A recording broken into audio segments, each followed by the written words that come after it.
Bonjour à tous, vous suivez Matin Bonheur, bienvenue dans Instant Vérité. Sur près de 600 cliniques privées en Côte d'Ivoire, 110 sont légales, les autres sont non déclarées. La corruption au détriment des malades, la négligence médicale, le délabrement des cliniques, tout dit que le secteur privé de la santé est loin des objectifs de santé définis par l'État ivoirien. Après 30 ans de service, les cliniques privées sont encore la cible de nombreuses critiques.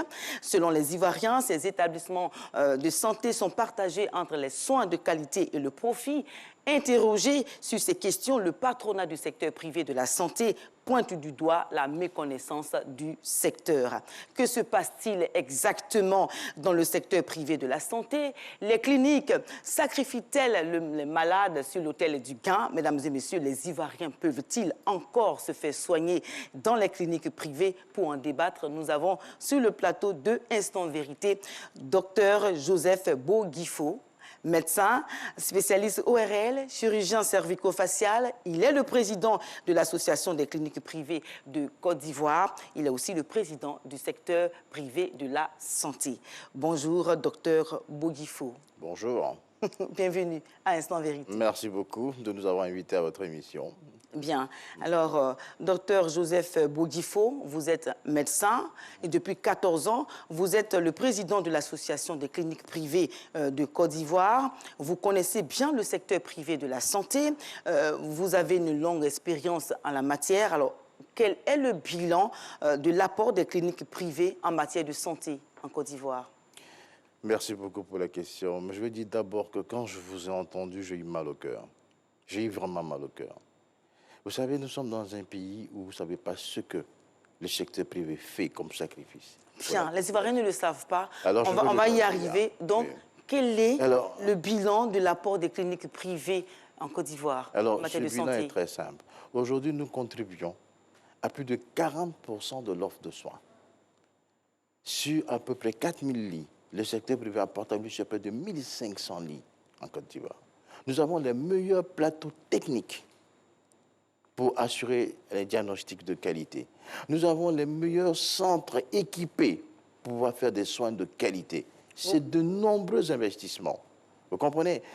Nous avons estimé, après une étude que nous avons faite justement par l'Union européenne, à des investissements qui seraient à plus de 700 et quelques milliards de francs CFA en Côte d'Ivoire pour pouvoir soigner les Ivoiriens. C'est important, il faut qu'on le dise. Oui. Quel est le bilan des cliniques privées en matière de santé en Côte d'Ivoire? Alors, quand vous voulez me parler de bilan, vous voulez parler de bilan par rapport au nombre de malades hospitalisés, au nombre de malades décédés, par rapport soignés? Au travail qui a été fait depuis 30 ans, que les cliniques ont été reconnues en Côte d'Ivoire? Alors, c'est pour ça que je vous ai dit déjà. Quand je vous dis que nous faisons 40% de l'offre de soins, pour moi, c'est quelque chose de sensationnel, d'important, de fantastique. Ça veut dire quoi? Ça veut dire simplement que s'il n'y avait pas le secteur privé, vous avez au moins 40% de la population qui ne pourrait pas être soignée. D'accord. Mais depuis 30 ans, le secteur fait des prestations de soins dans tout le pays, bien évidemment, vous venez de le dire. Mais aujourd'hui, il est fort de constater que le secteur n'arrive pas à apporter ce qu'il aurait pu donner normalement. Alors, qu'est-ce qui est à l'origine de cette faiblesse dans la contribution des cliniques privées? Mais non. J'ai encore mal au cœur. Excusez-moi. Vous savez, ce n'est pas normal de dire ça. Je vous ai dit qu'il y a plus de 700 milliards d'investissements que le secteur réalise. Les cliniques se créent sans accompagnement de l'État. Les cliniques se créent sans une aide quelconque. D'accord? Elles le font pourquoi? Pour aider l'État dans sa mission régalienne de santé publique. Vous savez, la santé des Ivoiriens, soigner les Ivoiriens, cela relève de l'État. Cela ne relève pas du secteur privé. Mais dans aucun pays au monde, l'État peut lui seul soigner toute sa population, quelle que soit la puissance de ce pays. Ce qui fait que vous avez des personnes qui viennent accompagner l'État. D'accord? Ces personnes qui viennent accompagner l'État s'investissent et investissent leur argent. Mais vous savez, on le fait pourquoi? On le fait pour soigner la population. Oui, pour nous avons un métier qui a des exigences. Notre métier a tellement d'exigences que nous sommes plus que surveillés que n'importe quel métier. Nous avons un ordre national des médecins de Côte d'Ivoire. L'ordre est là pour surveiller nos actions. Oui. Oui. Mais en même temps, vous avez dénoncé dans un rapport, il a été dénoncé qu'il n'y a pas de test réglementaire en la matière pour essayer de réguler le secteur privé de la santé. Pourquoi? C'est en cela que je veux vous rejoindre. Vous avez dit vous-même au départ que vous avez 100 et quelques cliniques, 600 et quelques 600 et quelques cliniques, oui. En réalité, si on veut mettre tout le secteur privé en tenant compte des centres de santé, des infirmeries et tout, l'étude qu'on avait faite par l'Union européenne en 2008 nous disait qu'il y en avait à peu près 1230 structures. OK, mais quand vous avez, dans la même étude que nous avons fait sortir, 70% des structures qui sont illégales, je n'ai pas dit 2%, je n'ai pas dit 10%, je dis 70%, c'est un drame. Donc, nous avons fait une émission. Sur 1000 cliniques que vous avez, 1000 établissements privés que vous avez pu identifier, 70% seulement qui sont des structures légalement constituées, qui remplissent les conditions d'exercer. Ça veut dire qu'il n'y en a que 30 plutôt. 30% qui sont légalement constituées. Oui. 70% qui ne le sont pas. Mais comment vous êtes surpris, vous, à 70% de structures non contrôlées, qu'il n'y ait pas, comment dire ça, je veux dire qu'il n'y ait pas des erreurs, qu'il n'y ait pas de problèmes, qu'il n'y ait pas de tout ce qu'on peut estimer comme gabegie qu'on rencontre dans le système et qu'on a tendance à coller sur le dos des entreprises consciencieuses qui s'investissent et qui travaillent. Consciencieuses, c'est vrai, elles s'investissent, elles travaillent et tout cela. Alors, vous, en tant que président de l'Association des cliniques privées de Côte d'Ivoire, vous avez fait cette étude-là avec l'Union européenne. Alors, quelle est donc votre contribution pour essayer de pouvoir trouver une solution à cette prolifération de cliniques illégales en Côte d'Ivoire? Alors, je vais vous dire, les premiers gagnants dans une solution, c'est nous. Je ne suis pas d'accord, moi, d'investir. Oui, les premiers gagnants, c'est vous, mais justement, quel est votre apport? Je vais dire notre rapport. Je ne suis pas d'accord, moi, d'investir pour qu'en face de moi, quelqu'un qui n'a même pas de diplôme parfois s'installe et fait n'importe quel prix. Nos apports sont quoi? D'abord, nous avons fait l'étude. C'est nous qui avons fait faire l'étude par l'Union européenne, des démarches propres du secteur privé. Nous avons fait l'étude. Quand nous avons fini de faire l'étude, nous avons fait une restitution officielle de cette étude au cours d'un forum africain en Côte d'Ivoire, en présence des autorités. Nous avons mis en place ensuite un comité de vigilance. Le comité de vigilance avait pour rôle de sillonner les États, d'identifier les structures de mauvaise, qu'on appelle ça, illégales, non déclarées, et de remettre ces dossiers au niveau de l'État. Ça a été fait. Nous avons fait ce travail. Mais vous savez, nous avons remis un rapport complet au ministère, c'est resté dans les tiroirs. Nous n'avons pas, nous, le pouvoir de police. Mais si nous avons dénoncé, nous avons assumé notre part de responsabilité. Mais si nous dénonçons et que rien n'est fait, qu'on ne nous accuse pas. Non, on ne vous accuse pas, mais en même temps, on se dit, vous êtes des professionnels du domaine, vous êtes très consciencieux, comme vous l'avez si bien dit. Alors, votre rapport, ce serait de dénoncer, ce serait peut-être de poser d'autres actions qui vont permettre aux autorités de prendre les mesures adéquates. Voilà, dans ce sens-là. Oui, mais ça, nous l'avons fait. Vous savez, nous avons discuté avec nos autorités et nous avons mis en place un comité paritaire. Le comité paritaire, dans le comité paritaire, vous avez le secteur privé et l'État. Ce comité paritaire est présidé par le ministère de la Santé. Nous nous occupons de la vice-présidence. D'accord? Le rôle de ce comité paritaire, c'est quoi? C'est justement de voir tout ce qui ne va pas sur tous les plans, que ce soit les tests réglementaires, législatifs, etc., de voir tout ce qu'il y a comme problème sur le terrain et de voir comment les régler. Ce comité paritaire a commencé à travailler très rapidement, ne l'a plus fait. Voilà. Bon, quand vous dites que vous n'avez pas de pouvoir de police, que vous faites des propositions et que vous donnez au ministère de la Santé et que, selon vos termes, ces propositions-là restent dans les tiroirs, est-ce que vous affirmez que les organismes de réglementation ne disposent pas suffisamment de ressources pour remplir leur rôle et faire appliquer les règles en la matière de santé? Vous savez, nous faisons un constat. C'est un constat qui est malheureux. Nous avons consulté il n'y a pas longtemps encore le ministère du Commerce pour voir dans quelle mesure on peut accentuer un peu les contrôles sur le terrain. D'accord? Voilà. Je veux dire par là... Vous ne répondez pas à la question directement. Reprenez votre question. Allez-y, je dis, est-ce que vous affirmez que les organismes de réglementation ne disposent pas suffisamment de ressources pour remplir leur rôle et faire appliquer les règles? Non seulement je l'affirme, mais je dis aussi aujourd'hui que non seulement ils ne disposent pas suffisamment de fonds pour le faire, d'accord? Parce que je sais très bien que nous avons eu à faire des enquêtes avec la police, l'inspection médicale du ministère. Je le dis sans tourner, c'est nous qui avons tout financé, c'est le secteur privé. Donc, pour vous dire que cela, à côté de cela, nous-mêmes, nous avons fait une étude sur les tests réglementaires et législatifs du secteur privé de la santé. Ça aussi, avec la Banque mondiale, pour voir toutes les insuffisances qu'il y a. Bon, oui. Il y a eu assez d'insuffisances. Moi, ce test-là, je l'ai lu, j'ai eu le temps de le parcourir rapidement. Non, c'est pas le même test, c'est un autre test. Hein? Oui, en 2015 aussi, il y a eu des études avec des organismes internationaux. Exactement. Voilà. Donc, dans cette étude-là, il est dit que presque 3/4 des établissements privés ne disposaient d'aucune autorisation accordée par le ministère de la Santé. Alors, selon vous, vous qui êtes dans le domaine de la santé-là, alors, qu'est-ce qui pourrait justifier cette pratique? Vous savez, peut-être que la réponse la plus simple, c'est de vous dire, discuter avec le ministère de la Santé de la question. Mais je vous dirais quand même, j'essaierai de répondre en disant, vous savez, il ne faut pas oublier que notre pays a traversé des moments très difficiles, d'accord? Et pendant ces moments très difficiles, on a vu beaucoup de choses qui se sont passées. Hein? Il y a des hôpitaux qui ont été pratiquement fermés, dévalisés, etc., etc. Vous avez une moitié du pays qui est resté en no man's land, où on faisait tout ce qu'on voulait. Voyez. Il y a eu donc comme ça un ensemble de contextes qui a eu à favoriser le développement de l'insécurité au niveau du système de santé. D'accord? Il y a eu comme ça un ensemble d'éléments qui font qu'aujourd'hui, nous comprenons que le ministère ait la volonté d'eux. On le dit parce que nous avons la chance d'avoir de très bons rapports avec le ministère.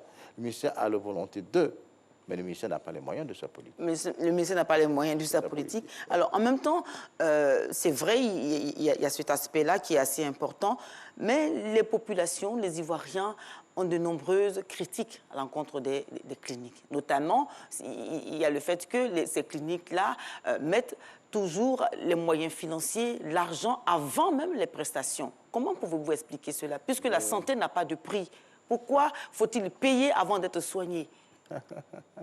La santé n'a pas de prix, mais la santé a un coût. Oui, bien évidemment. Vous savez, je ne vois aucun pays au monde où vous allez aller se faire soigner sans payer.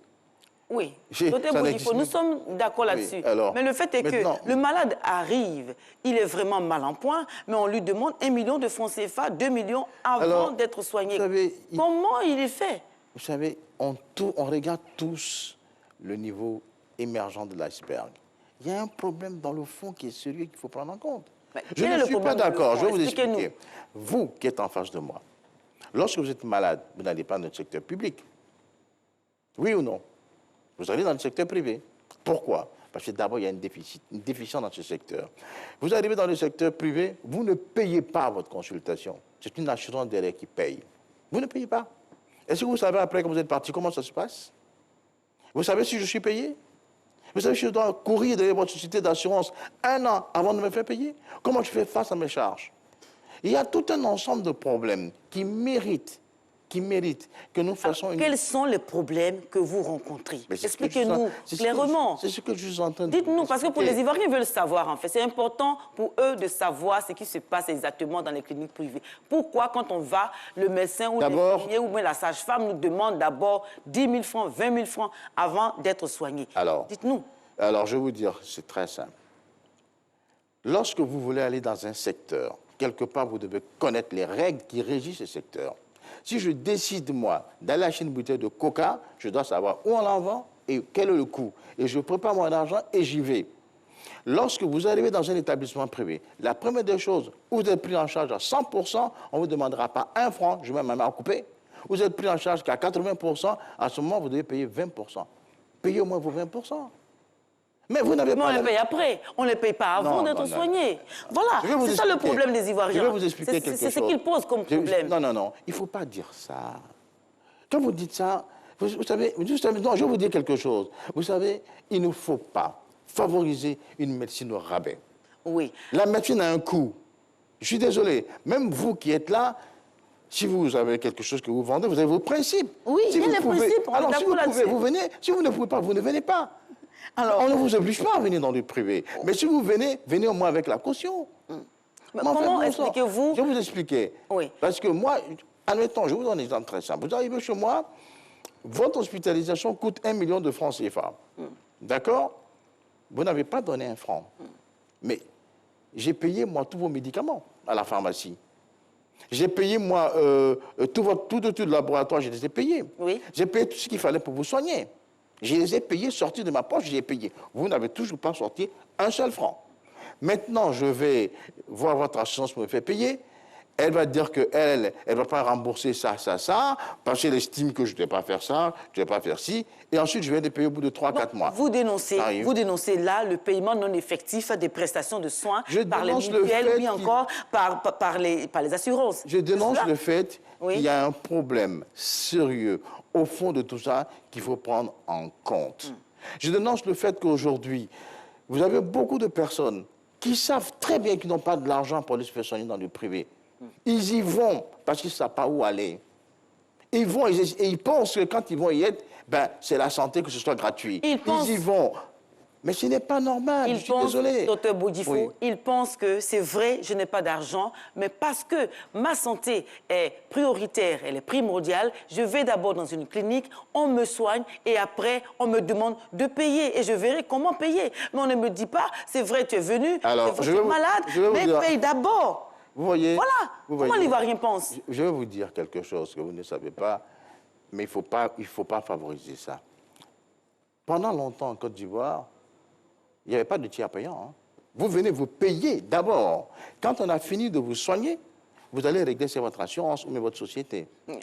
J'arrive. Nous avons sciemment, après discussion, décidé d'accorder de tiers payant. C'est-à-dire de vous faire qu'on appelle ça un crédit de soins. Voilà, de soins. Quand on vous fait un crédit de soins, ce n'est pas vous qui imposez vos règles en matière de crédit de soins. Alors, on va avancer. Voilà. Un autre point. C'est la même chose. Oui, un autre point. Alors, vous arrivez, on vous offre un tiers payant. Oui. Ça ne vous suffit pas. Vous voulez en plus que ce soit gratuit. Vous voulez payer après, quand vous êtes content. Je ferme ma boîte ou je ne la ferme pas. Je paye mon personnel ou je ne paye pas mon personnel. Donc, vous voulez faire du profit. Puis, ce n'est pas du profit. Vous voulez faire du profit. Ce sont des établissements privés.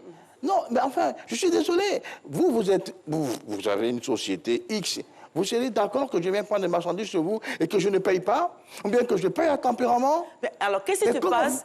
Que se passe-t-il? Un autre point rapidement, on va avancer. Oui, je sais que vous êtes vraiment parti dans le débat. Oui, alors, un autre point, celui du paiement non effectif des prestations de soins par les assurances ou encore les mutuelles. C'est ce que vous semblez dénoncer. Alors, dites-nous en quelques mots, qu'est-ce qui se passe? Pourquoi les assurances ou les mutuelles ne reversent pas la part de leur contrat? Vous savez, ce n'est pas compliqué. Oui. C'est simplement dû au fait qu'il y a des tests réglementaires qui manquent. C'est seulement dû au fait qu'on fait ce qu'on veut et on n'est pas sanctionné. Moi, je ne trouve pas normal qu'une société s'élève. Elle dit, moi, je vais faire de l'assurance maladie. Elle ne rend pas compte au ministère de la Santé. Elle ne prend aucune autorisation pour faire de l'assurance maladie. Elle décide de qui elle va soigner, quand elle va soigner, quel montant elle va soigner. Elle décide que comme celui-là est séropositif, je ne le soigne pas, parce que moi, je suis là pour faire du profit. On accepte que les assureurs se créent, font du profit sur le dos des malades, ils ne payent pas les assurances. Si vous ne dites pas ça, non. Non, les assurances ne payent pas. Ça, vous ne savez pas. Ne se sucre pas le dos. Est-ce que vous savez que vous avez des sociétés d'assurance qui prennent de l'argent et puis qui ferment? Non, on a connu ça. Ils viennent vendre l'assurance maladie, ils prennent de l'argent et ils ne payent pas ils ne remboursent pas les frais de soins aux cliniques, ils ferment et ils s'en vont. Oui, donc nous fait des dettes dans les caisses. Oui. Il y a des internautes qui ont posé des questions. Je reviens sur un élément assez rapidement. En 2020, voilà, il est dit ici que la fermeture de la clinique du centre d'Abidjan à Yopougon, suite au décès, d'une petite fille pour négligence médicale. Oui, vous n'avez pas vraiment apprécié cette fermeture, cette décision de fermeture. Vous savez, on veut savoir pourquoi. Les Ivoiriens veulent savoir. Oh, vous savez, j'ai mal au cœur encore. C'est un drame. Oui. Je le condamnerai aujourd'hui, je le condamnerai demain de toutes mes forces. Oui. Je ne suis pas d'accord. Mais vous n'êtes pas d'accord pour la Qu'on forme fermeture un établissement voilà. de soins qui rend des soins à une bonne partie de la population parce qu'un ou deux individus ont commis une gaffe dans cet établissement. Je ne suis pas d'accord qu'on ferme la RTI parce qu'un ou deux journalistes ont fait des bêtises, qu'on crée des trous. Non, mais là, on ne ferme pas l'établissement. Non, c'est pas parce qu'un ou deux journalistes ont... Mais si, non, c'est parce qu'il y a un ou deux médecins qui ont... Il n'y a pas de comparaison en la matière. Oui, là-bas, il s'agit de la vie. Au-delà de la santé, il y a la vie qui est en cause. Alors, vous savez ce que vous faites? Quand vous fermez l'établissement, vous condamnez tous les malades de cet établissement à se faire soigner, tous les enfants de cet établissement à se faire soigner, tous ceux qu'on doit opérer, les femmes qui doivent accoucher, tout ça, elles n'ont plus d'hôpitaux, c'est fermé. Mais il y a eu des mesures conservatoires. Le ministre, dans le temps, a d'abord suspendu ceux qui étaient les mis en cause. Voilà, et c'est après qu'elle était revenue la fermeture de la clinique. On ne ferme pas un établissement de santé. D'autant plus que si nous allons dans la commune de Yopougon, le CHU de Yopougon est fermé, l'hôpital général de Yopougon est fermé. La seule clinique qui est potable, qui peut permettre à la population de se faire soigner, vous la fermez. Les gens se soignent où? Mais c'était pour donner un signal fort. En plus de ça, vous avez... C'était pour donner un signal fort. Pour que devant les actes ne se commettent plus, qu'il n'y ait pas d'impunité dans la matière. Non, je ne peux pas vous laisser cautionner ça. On ne cautionne pas les Ivoiriens, ils ne comprennent pas. Ils ne comprennent pas. Donc, là, puisque vous êtes là, vous expliquez votre position. Voilà. Vous êtes une dame, vous êtes en grossesse, vous devez accoucher. Vous arrivez, on vous dit la clinique est fermée. Vous êtes un monsieur, vous avez une dialyse rénale à faire. Vous arrivez, on vous dit la clinique est fermée. Pourquoi? Il y a un enfant qui est décédé. Alors on a décidé de fermer la clinique. Vous tous là, vous pouvez aller mourir. C'est ce qu'on est en train de dire. Et c'est ce que vous voulez que nous cautionnons? Je dis non. Je dis, on fait une enquête, on identifie les responsables de l'acte. Il y a un conseil de l'ordre médical qui est là. On écrit au conseil qui prend ses responsabilités. S'il faut les suspendre, on les suspend. S'il faut les radier, on les radie. Mais on ne ferme pas un établissement. Oui, s'il vous plaît, docteur Boyifo, un autre aspect. Vous êtes vraiment parti dans le débat, mais un autre aspect encore dans ces échanges-là, il y a la corruption que les Ivoiriens décrivent, qui est vraiment une gangrène dans le domaine. Comment pouvez-vous expliquer qu'on échange la santé ainsi? Je vous ai dit que le mal est profond. Ne regardez pas le dessus de l'iceberg. Oui, mais donc expliquez-nous. Je vais vous donner un exemple. Je vais vous donner un exemple. C'est qui est profond dans le mal? Expliquez-nous. Un corrompu, il faut qu'il y ait un corrupteur. Vous êtes d'accord avec moi? Donc, autrement dit, ce sont ceux qui sont en face. J'arrive. Qu'est-ce qui va se passer? Je vous donne un exemple. Je vous donne un exemple terre à terre. Vous avez votre enfant qui est malade. Vous êtes le père de famille. Votre enfant souffre. Vous devez l'amener à l'hôpital. D'accord? Vous regardez autour de vous, il n'y a rien. Il y a pas de, l'État n'a pas de structure qui peut répondre. Vous allez où? Vous allez courir vers un truc privé. OK? Vous avez 70% de structures qui sont illégalement constituées, qui font les prix qu'ils veulent, qui font ce qu'ils veulent, etc. Vous allez courir vers là-bas. Donc, c'est la prolifération des cliniques. Bien sûr, illégal. Il y a tout un environnement. Vous allez dans ce coin-là, vous allez avoir tout, qui vont se passer entre vous, des deals qui vont se passer entre vous, etc., etc. Il n'y a pas de deal en matière de santé. Oui, justement, il n'y a pas de deal en la matière. Un commerce. Oui. La santé n'est pas un commerce. C'est écrit dans le code de déontologie. Vous savez, il y a une chose qu'on fait en Côte d'Ivoire qui est dangereuse. Nous avons, je vous dis une chose qui est importante. Docteur Boyifo, nous sommes pratiquement à la fin, de l'instant. C'est dommage, parce qu'il y a tellement de choses à dire. Hein? Oui. Alors, docteur Joseph Boyifo, merci d'avoir accepté notre invitation à participer donc à Instant Vérité. Le sujet est passionnant, je vous comprends. On aura d'autres plateformes pour en parler amplement. Vous êtes médecin spécialiste au réel, oui? Non, je voulais seulement dire que la population se rassure. Oui. Le secteur privé, légalement constitué, est un secteur sérieux, qui fait de nombreux investissements, qui a pour souci la qualité des soins. Et qui a un autre souci, la sécurité des patients qui viennent chez nous. Et le troisième souci aussi, c'est leur permettre d'avoir des soins de qualité, mais à des coûts, comment dire ça, des coûts acceptables, raisonnables oui. pour tout le monde. C'est ça notre souci. Et c'est dans ce sens-là que nous voulons lancer notre cri de cœur. C'est dans ce sens-là que nous montrons nos combats. Et vous savez, vous avez la chance. Vous avez l'un des systèmes de santé les plus performants d'Afrique de l'Ouest. Vous devez le savoir et en profiter fièrement. Oui. La Côte d'Ivoire a le meilleur système de santé en Afrique de l'Ouest. Alors, docteur Joseph Boudjifo, encore merci pour ces précisions. Alors, vous êtes le président de l'Association des cliniques privées de Côte d'Ivoire et le président du secteur privé de la santé. Merci pour vos éléments de réponse qui permettent à tous ceux qui nous regardent de comprendre un peu mieux le secteur privé de la santé et les difficultés auxquelles sont confrontées les cliniques privées en Côte d'Ivoire. Alors, mesdames et messieurs, c'est donc la fin de Instant Vérité. Merci donc de nous avoir suivis. Restez avec nous. Retrouvez Angeval. Maintenant, c'est la suite du programme.